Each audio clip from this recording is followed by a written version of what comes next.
अब हम question number 3 के सॉल्यूशन को करेंगे। इस क्वेश्चन में भी आपको एक मार्जिनल कॉस्ट गिवन है, दैट इज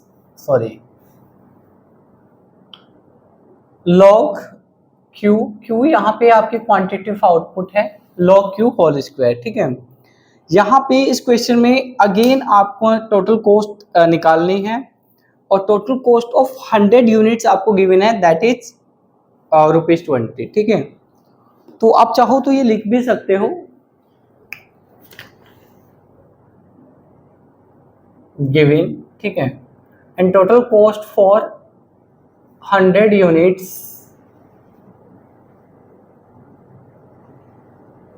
इज ₹20।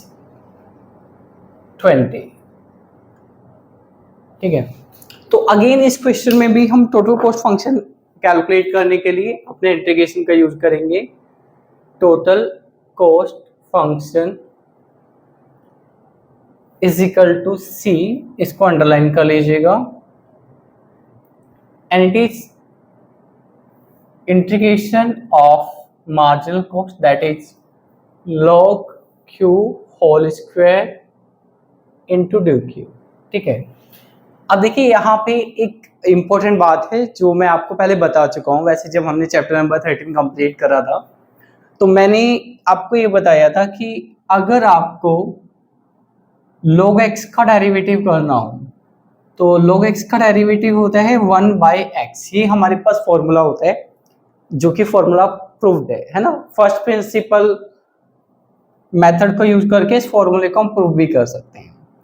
लेकिन अगर हमें log x का इंटीग्रेशन करना हो तो log x का डायरेक्ट कोई फॉर्मूला नहीं है, इसका इंटीग्रेशन हमें कैलकुलेट करना पड़ता है आइलेट को यूज करके।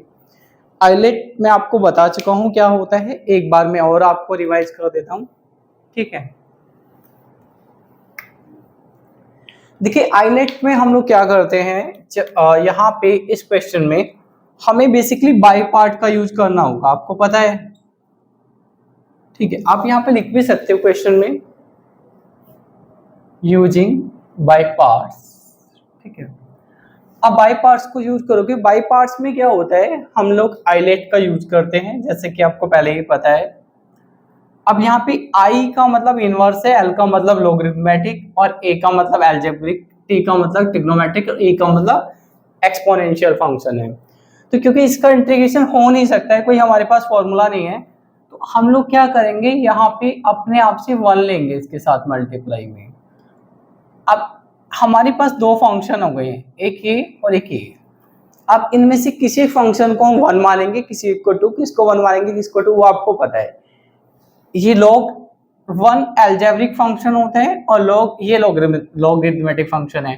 तो अब देखो लॉगरिथमेटिक पहले आता है, एल्जेब्रिक तो लॉगरिथमेटिक पहले आता है, तो इसको आप 1 मान लोगे और इसको मान लोगे आप 2। ठीक है, तो अब हमारा जो आइलेट का यूज होता है, बाय पार्ट का यूज होता है, उसका एक फॉर्मूला होता है। फॉर्मूला क्या होता है, फॉर्मूला ये होता है, मान लीजिए आपका ये फंक्शन 1 है और ये है आपका फंक्शन नंबर 2। ठीक, आपको x के रिस्पेक्ट में इसका इंटीग्रेशन करना है, जैसे कि प्रोडक्ट रूल होता है डेरिवेटिव में, ऐसे यहाँ पे आपका बाय पार्ट है। तो आप क्या करते हो, फर्स्ट फंक्शन को ऐसे ही रखते हो।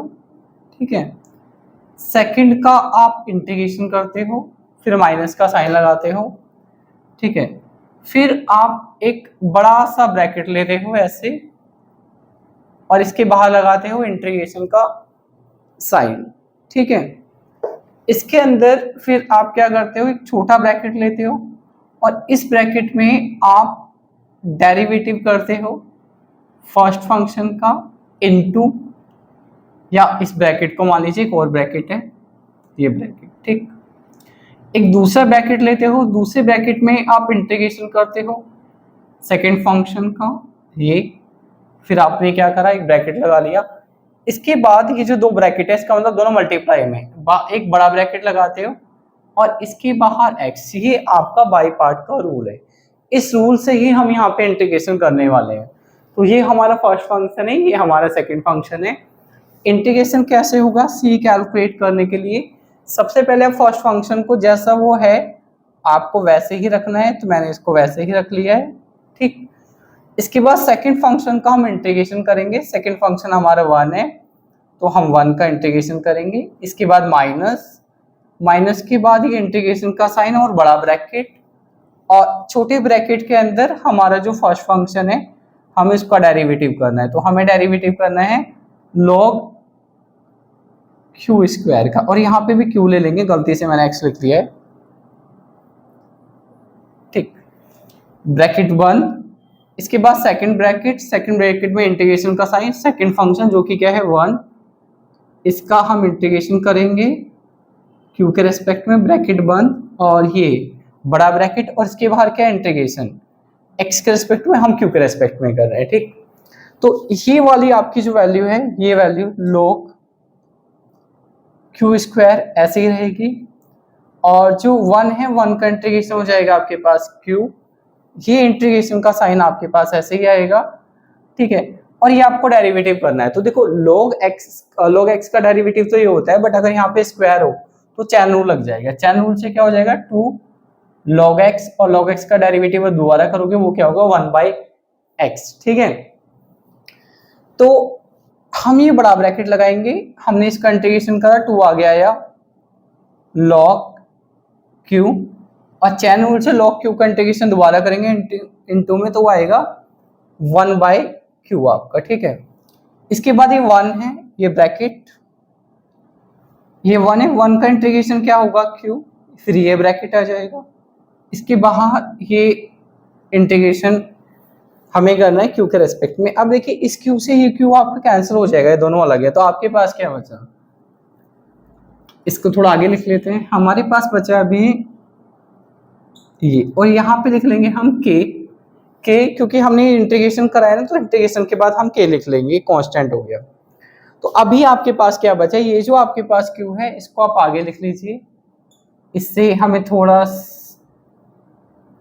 लिखने में ठीक लगेगा और गलती नहीं होगी। ठीक है, इसके बाद ये जो 2 है इसको बाहर ले लीजिए इंटीग्रेशन के साइन के, क्योंकि ये कांस्टेंट है। आपके पास बचा log q, ठीक है, dq with respect to k, इसे हम इक्वेशन 1 मानते हैं, इसे मान लेते हैं इक्वेशन नंबर 2।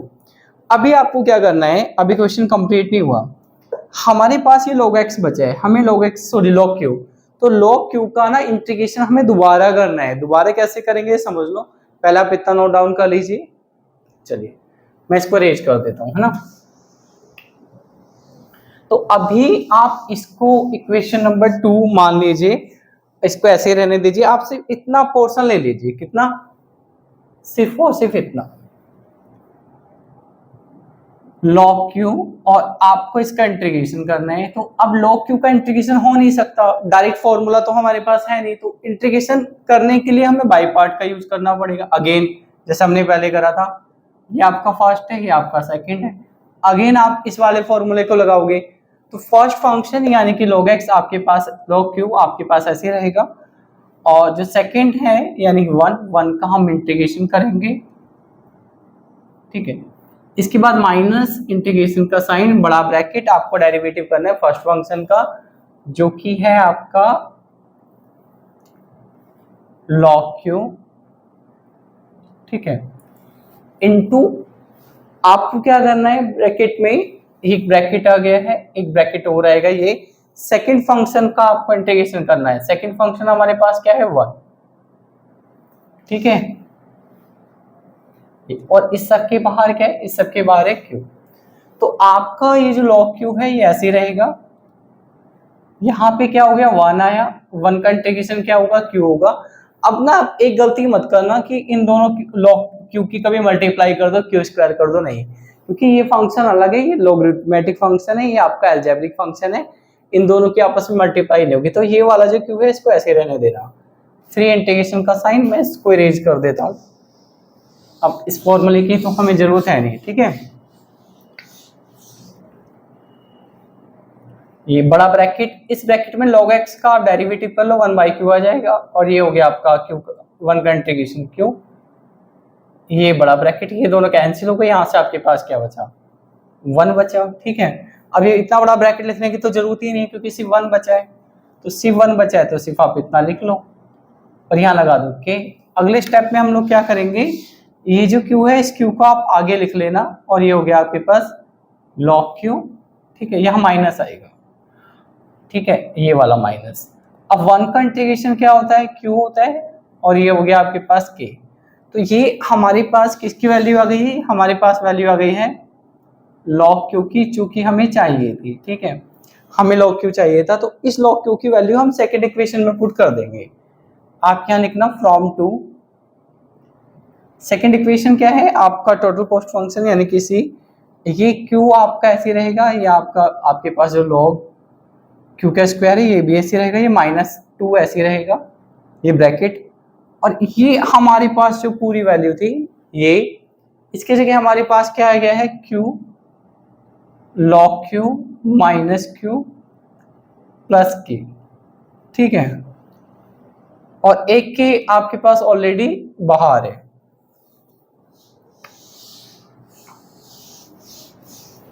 अभी आपके पास ये है क्यू लॉग क्यू का स्क्वायर -2, इसके मल्टीप्लाई कर दूं 2q log Q minus minus plus 2q minus 2k plus k। देखो एक बात, जैसे कि मैं इंटीग्रेशन में आपको बता चुका हूं, हम जनरली k प्लस k करेंगे तो 2k आएगा, ठीक है, और 2k प्लस k करेंगे तो k आएगा माइनस का। जब हम इंटीग्रेशन करते हैं ना तो आपके पास जो कांस्टेंट हम बाद में इंटीग्रेशन करने के बाद लगाते हैं, जिसको हम k से डिनोट करते हैं, कई बार c से भी डिनोट करते हैं, यहाँ पे c से डिनोट इसलिए नहीं करने क्योंकि c हमने कॉस्ट के लिए ले लिया है। तो ये सब ना ऐड होने के बाद, सब्ट्रैक्ट होने के बाद, मल्टीप्लाई होने के बाद सिर्फ k ही रहेगा आपके पास, ठीक है, तो इसको आप सब्ट्रैक्ट करोगे तो आपको प्लस k ही लिखना है, q लॉग क्यू, और ऐसा क्यों वो मैं आपको पहले बता चुका हूँ जब मैंने आपको चैप्टर पढ़ाया था, ठीक है, लॉग क्यू प्लस 2q, इन दोनों को सब्ट्रैक्ट करने के बाद क्या आ गया हमारे पास प्लस के, माइनस के नहीं आएगा, ठीक, ये हमारे पास टोटल कॉस्ट फंक्शन आ गया है। क्वेश्चन अभी कंप्लीट नहीं हुआ है क्योंकि हमें इस क्वेश्चन में ये दिया था आपको टोटल कॉस्ट गिवन है कब 100 यूनिट के लिए, जो कि क्या है 20 है, तो आप लिख लेना यहाँ पे, इससे आप इक्वेशन नंबर मान लीजिएगा 3। तो हम लोग क्या करेंगे, यहाँ पे जो Q की वैल्यू है उसको पुट करेंगे 100, ठीक है, तो यहाँ पे ये 100 आ गया, यहाँ पे ये हो गया आपके पास log 100 का स्क्वायर -2, और ये भी आपके पास 100 आ गया है, ये आपके पास आ गया है log 100, ठीक है, +2, और ये आ गया आपके पास 100 प्लस k। तो अगर आप q की वैल्यू 100 पुट करोगे फॉर 100 यूनिट यानी q इज इक्वल टू 100, तो टोटल कॉस्ट कितनी है आपके पास टोटल कॉस्ट है 20। आपने इससे पहले एक लाइन लिख लेना यहाँ पे, ठीक रहेगा, लिखना if q is equal to 100 then c is equal to 20। तो c कितना है आपका 20 है। अब यहाँ पे आपको जो लॉग की बेसिक चीज है जो मैंने पहले आपको बताई थी, log 1 की वैल्यू 0 होती है, log 10 की वैल्यू 1 होती है, और log 100 की वैल्यू होती है आपके पास 2, ठीक है, log 1000 की वैल्यू होती है हमारे पास 3। तो यहाँ पे आपको क्या करना है, वैल्यू पुट कर लेना, ये हो गया आपके पास 100, log 100 की वैल्यू क्या होती है 2, ये हो गया आपके पास 100, log 100 की वैल्यू क्या होती है 2, प्लस ये हो गया आपके पास 200 plus k is equal to 20। देखिए अब 2 का स्क्वायर क्या होता है 4, है ना, और 4 की आप 100 में मल्टीप्लाई करोगे तो कितना आएगा 400, इसको भी आप सिंप्लीफाई करोगे तो 400 प्लस 400 माइनस 400 कैंसिल आउट हो गए। अभी यहाँ पे आपके पास क्या है k, इस 200 को अगर आप राइट हैंड साइड पे लेके आओगे, इसमें से आप सब्ट्रैक्ट कर दोगे 20 में से, तो 20 माइनस 200 आपके पास कितना बचेगा -180 बचेगा आपके पास, सॉरी आपके पास बचेगा -180। अब ये जो -180 आपके पास आया है, ये किसकी वैल्यू है, k की वैल्यू आई है, इसे आप कहाँ पुट कर देना, आप पुट कर देना इसको इक्वेशन नंबर 3 में। तो आपका जो रिक्वायर्ड कॉस्ट फंक्शन है वो आपके पास आ जाएगा।